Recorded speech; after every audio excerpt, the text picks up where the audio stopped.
Hello students, स्वागत है आपका अपने YouTube channel PCM by Sumit में। आज हम अपनी बहुविकल्पी प्रश्नों की श्रृंखला को आगे बढ़ाते हुए नए लेक्चर में उपस्थित हैं। हम लोग आज पढ़ेंगे केमिस्ट्री का सबसे ज़्यादा इम्पोर्टेंट लेसन, कार्बन एवं इसके यौगिक, जिसमें से कम आपका 20 में से 8 से 9 नंबर का इसी चैप्टर से आएगा।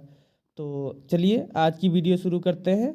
तो वीडियो शुरू करने से पहले इतना कहना चाहूँगा कि आप जो है चैनल को सब्सक्राइब कर लीजिए और साइंस की जो पूरी फिजिक्स है उसकी बहुविकल्पी प्रश्नों की श्रृंखला डिस्क्रिप्शन बॉक्स में लिंक है, वहाँ पे जाके आप देख सकते हैं। तो चलिए शुरू करते हैं आज की वीडियो। आज का हमारा जो है पहला प्रश्न देखते हैं क्या है। आज का हमारा पहला प्रश्न है, एसिटिक अम्ल का IUPAC नाम क्या है। तो एसिटिक अम्ल का जो IUPAC नाम है, तो देखिए एसिटिक अम्ल का सूत्र क्या होता है, CH3COOH। कितने कार्बन है, कार्बन की काउंटिंग करेंगे तो एक कार्बन, दो कार्बन, दो को हम क्या बोलते हैं, मेथ एथ, क्या बोलेंगे इसको, एथ। और जिसमें जो है COOH समूह होता है उसके आगे हम क्या जोड़ते हैं, ओइक एसिड। क्या जोड़ते हैं, ओइक एसिड। और सिंगल बॉन्ड है तो एथ के बाद हम लोग क्या लिखते, एन लिखते, यानी इसका नाम क्या हो जाएगा, एथेनोइक एसिड या एथेनोइक अम्ल।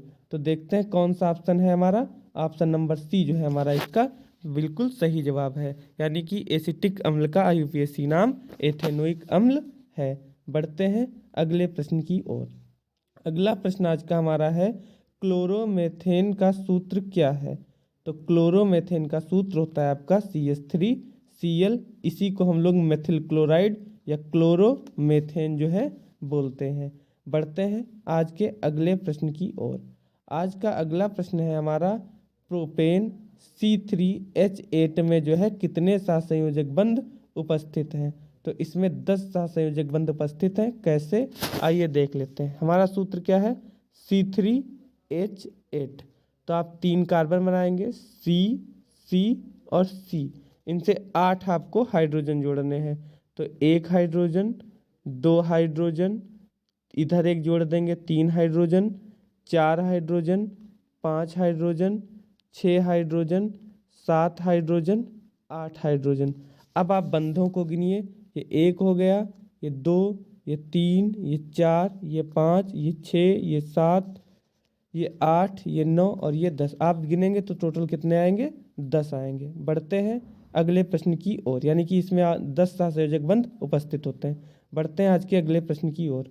आज का अगला प्रश्न है, एक्वा रेजिया या रॉयल जल किस अनुपात में सांद्र हाइड्रोक्लोरिक अम्ल और सांद्र नाइट्रिक अम्ल का ताज़ा मिश्रण होता है। तो जो एक्वा रेजिया होता है उसमें 3HCl और प्लस 3HCl प्लस HNO2 यानी HCl का अनुपात जो है 3 और नाइट्रिक अम्ल का अनुपात जो है HNO3 का अनुपात जो है हमारा कितना होता है, 1। तो इसका ऑप्शन क्या सही हो जाएगा, इसका ऑप्शन जो है हमारा सही होगा 3:1। कौन सा, ऑप्शन नंबर सी हमारा सही होगा।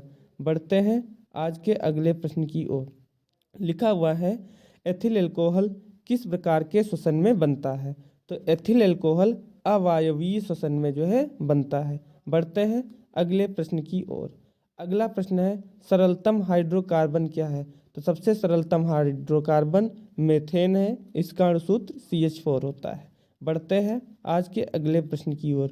लिखा हुआ है, एथिलीन में कार्बन और कार्बन के बीच 2 आबंध मौजूद हैं, जिसमें क्या होते हैं। तो एथिलीन जो होता है उसमें एक सिग्मा बंध होता है और एक पाई बंध होता है, यानी ऑप्शन नंबर ए हमारा बिल्कुल सही जवाब है।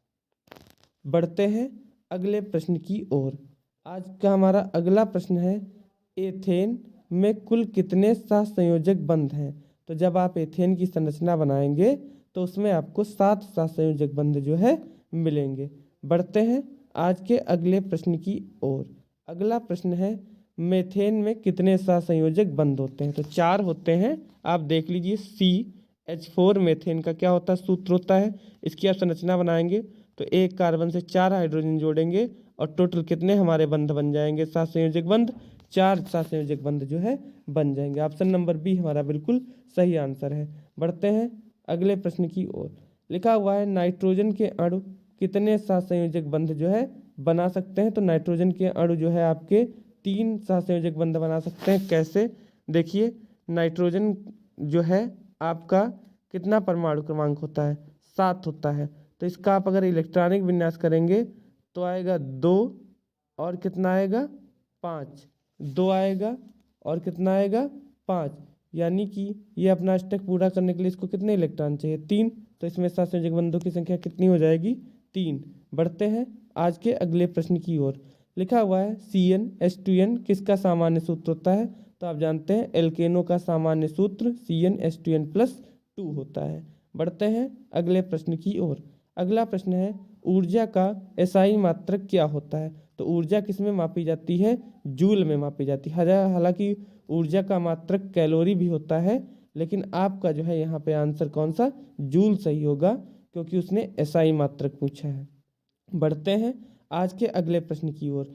लिखा हुआ है जल विद्युत संयंत्र किस ऊर्जा को विद्युत ऊर्जा में रूपांतरित करता है? तो जल विद्युत संयंत्र जो है हमारा वो नाभिकीय ऊर्जा को विद्युत ऊर्जा में रूपांतरित करता है। बढ़ते हैं आज के अगले प्रश्न की ओर। लिखा हुआ है बेंजीन का अणुसूत्र क्या होता है? तो बेंजीन हमारी कैसी होती है? कुछ ऐसी संरचना हमारी जो है बेंजीन की बनी होती है और इसका अणुसूत्र क्या होता है? C6H6। आप देख लीजिए, यहाँ पे एक कार्बन, यहाँ पे एक कार्बन, यहाँ पे एक कार्बन, यहाँ पे, यहाँ पे, यहाँ पे, टोटल गिनिए तो आपके कार्बन कितने मिलेंगे? टोटल 6, हाइड्रोजन भी 6, यानी अणुसूत्र क्या हो जाएगा? C6H6। बहुत महत्वपूर्ण ये हाइड्रोकार्बन है। बढ़ते हैं आज के अगले प्रश्न की ओर।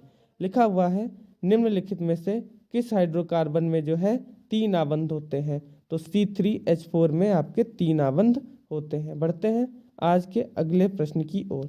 अगला प्रश्न है कार्बोनिल ग्रुप में प्रतिकारक कौन है? तो कार्बोनिल ग्रुप में जो आपका CHO समूह है यानी एल्डिहाइड समूह है वो क्या है? प्रतिकारक है। बढ़ते हैं आज के अगले प्रश्न की ओर। लिखा हुआ है एथेनॉल का क्रियाशील मूलक है। तो जितने भी यौगिकों में अंत में आल आता है उनमें हमेशा क्या होगा? क्रियात्मक समूह कौन होगा? OH उपस्थित होगा। ऑप्शन नंबर A सही है। बढ़ते हैं आज के अगले प्रश्न की ओर। अगला प्रश्न लिखा हुआ है एथिल एल्कोहल या एथाइल एल्कोहल का अणुसूत्र क्या होता है? तो आप जानते हैं एथिल एल्कोहल का अणुसूत्र क्या होता है? C2H5OH होता है। बढ़ते हैं आज के अगले प्रश्न की ओर। अगला प्रश्न है निम्नलिखित में से कौन सा आयनिक यौगिक है? तो जो CaCl2 है वो आयनिक यौगिक है। क्यों? क्योंकि अगर आप CaCl2 को देखेंगे तो Ca+ में टूट जाएगा और Cl किस में टूट जाएगा? माइनस में टूट जाएगा। इसलिए ये क्या है? आयनिक यौगिक है हमारा। बढ़ते हैं आज के अगले प्रश्न की ओर। अगला प्रश्न है इनमें से कौन सा यौगिक NaHCO3 के संतृप्त जलीय विलयन के साथ अभिक्रिया करके फदफदाहट के साथ CO2 गैस मुक्त करेगा? तो जो आपका एथेनोइक अम्ल है या एसिटिक अम्ल है ये जो है CO2 गैस मुक्त करेगा। बढ़ते हैं अगले प्रश्न की ओर। अगला प्रश्न है खाना बनाते समय यदि बर्तन की तली बाहर से काली हो गई है तो इसका अर्थ क्या होगा? जाहिर सी बात है ईंधन पूरी तरह से नहीं जल रहा होगा, इसलिए धुआं होगा और बर्तन की तली क्या हो जाएगी? काली हो जाएगी। ऑप्शन नंबर B हमारा सही जवाब है। बढ़ते हैं अगले प्रश्न की ओर। अगला प्रश्न है ग्लूकोज का अणुसूत्र क्या होता है? तो ग्लूकोज कार्बोहाइड्रेट है, अणुसूत्र इसका C6H12O6 होता है। बढ़ते हैं आज के अगले प्रश्न की ओर।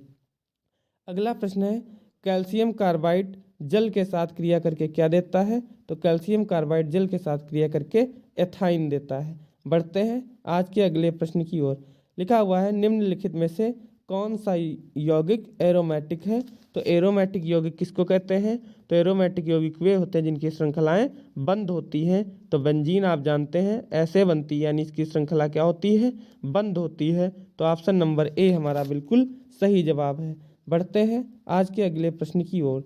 लिखा हुआ है विरंजक चूर्ण का रासायनिक नाम क्या है? तो विरंजक चूर्ण का रासायनिक सूत्र पूछा है उसने, CaOCl2 होता है। और अगर रासायनिक नाम पूछे तो रासायनिक नाम होता है कैल्शियम हाइपोक्लोरेट। याद कर लीजिएगा, रासायनिक नाम होता है कैल्शियम हाइपोक्लोरेट। पढ़ लीजिएगा, इसको लिख लीजिएगा, नाम मुझसे सुन लीजिए कैल्शियम हाइपोक्लोरेट। बढ़ते हैं अगले प्रश्न की ओर आज के। तो आज का अगला प्रश्न है, ऑक्सीजन के 2 परमाणुओं के बीच कितने आबंध जो है पाए जाते हैं? तो ऑक्सीजन के 2 परमाणुओं के बीच 2 आबंध पाए जाते हैं। बढ़ते हैं अगले प्रश्न की ओर। अगला प्रश्न आज का हमारा लिखा हुआ है, जल में हाइड्रोजन तथा ऑक्सीजन के परमाणुओं का अनुपात कितना होता है? तो जल का अणुसूत्र क्या होता है? H2O, यानी हाइड्रोजन कितने हैं? 2, ऑक्सीजन कितने हैं? 1। तो अनुपात हमारा क्या आएगा? 2:1।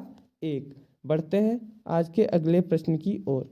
आज का हमारा जो अगला प्रश्न लिखा हुआ है, प्राकृतिक रबर किसका बहुलक है? तो आइसोप्रीन का बहुलक है प्राकृतिक रबर। ये इंटर का क्वेश्चन आ गया है। बढ़ते हैं अगले प्रश्न की ओर। अगला प्रश्न है हमारा आज का, निम्नलिखित में से कौन सबसे अभिक्रियाशील धातु है? तो जो आपकी कॉपर है वो सबसे अभिक्रियाशील धातु है। बढ़ते हैं आज के अगले प्रश्न की ओर। आज का हमारा अगला प्रश्न है, COOH मूलक को क्या कहते हैं? तो COOH समूह को हम क्या बोलते हैं? एथेनोइक अम्ल, यानी कि ये क्या है? अम्ल है हमारा। बढ़ते हैं आज के अगले प्रश्न की ओर। आज का हमारा अगला प्रश्न है, CHO क्रियाशील मूलक को क्या कहते हैं? तो CHO जो है हमारा एल्डिहाइड समूह को दर्शाता है। बढ़ते हैं अगले प्रश्न की ओर। अगला प्रश्न है, मेथेन के दहन से क्या प्राप्त होता है? तो जब हम मेथेन का दहन कराते हैं कार्बन डाइऑक्साइड प्राप्त होती है। टिप्पणी के लिए बहुत इंपॉर्टेंट है दहन अभिक्रिया। बढ़ते हैं अगले प्रश्न की ओर। लिखा हुआ है, एल्काइन का सूत्र जो है क्या है? तो एल्काइन का सूत्र C2H2 है। क्यों? क्योंकि एल्काइनों का सूत्र क्या होता है? CnH2n। एल्काइनों का सूत्र क्या होता है? CnH2n। तो नहीं, एल्काइनों का सूत्र होता है CnH2n-2। तो आप देखिए कार्बन 2 है, यहाँ पे अगर आप 2 × 2 रखेंगे, -2 रखेंगे तो 2 कार्बन आने चाहिए, और 2 दूनी 4, 4 में से आपका अगर 2 जाएगा कितना बचेगा? 2। तो एल्काइनों का इसमें से सूत्र कौन होगा? C2H2 होगा। बढ़ते हैं अगले प्रश्न की ओर। आज का जो हमारा अगला प्रश्न है वो है हमारा, कार्बन यौगिकों में कार्बन की संयोजकता कितनी होती है? बहुत अच्छे से जानते हैं आप, कार्बन की संयोजकता कितनी होती है हमारी? 4 होती है। बढ़ते हैं आज के हम लोग अगले प्रश्न पर। लिखा हुआ है, मेथेन किसका उदाहरण है? तो मेथेन जो है हमारा संतृप्त हाइड्रोकार्बन का उदाहरण है। मेथेन किसका उदाहरण है? संतृप्त हाइड्रोकार्बन का। फिर लिखा हुआ है, एथेनॉल को H2SO4 के साथ 170 डिग्री सेल्सियस पर गर्म करने पर क्या बनता है? तो आपका एथेनॉल अगर आप 170 डिग्री सेल्सियस पे गर्म करेंगे तो आपकी एथिलीन बनती है C2H4, और अगर आप 140 डिग्री सेल्सियस पर गर्म करते तो आपका बनता C2H5HSO4, जिसको हम लोग बोलते हैं एथिल हाइड्रोजन सल्फेट। तो याद रखिएगा, 170 पे गर्म करेंगे तो एथिलीन, और 140 डिग्री सेल्सियस पर तो एथिल हाइड्रोजन सल्फेट। तो ये थे आज के हमारे प्रश्न। वीडियो अच्छी लगी हो तो लाइक ज़रूर कीजिएगा, चैनल को सब्सक्राइब जरूर कीजिएगा, और बेल आइकन को दबाना ना भूलिएगा, क्योंकि हम हर विषय का क्रैश कोर्स लाने वाले हैं आपके लिए, जो पढ़ करके आप परीक्षा में 90 से अधिक अंक जो है ज़रूर प्राप्त करेंगे। ये हमारा आपसे जो है वादा है। हम पे विश्वास करिए, आप चैनल को सब्सक्राइब करिए, आपको कहीं जाने की ज़रूरत नहीं है। आप इसी चैनल से जो है पढ़ते रहिए और अपनी तैयारी को 90+ वाली जो है तैयारी बनाइए। तब तक के लिए नमस्कार। चैनल को जो है सब्सक्राइब अवश्य कीजिएगा। आप सभी विद्यार्थियों का बहुत बहुत धन्यवाद। वीडियो पूरी देखिएगा। धन्यवाद।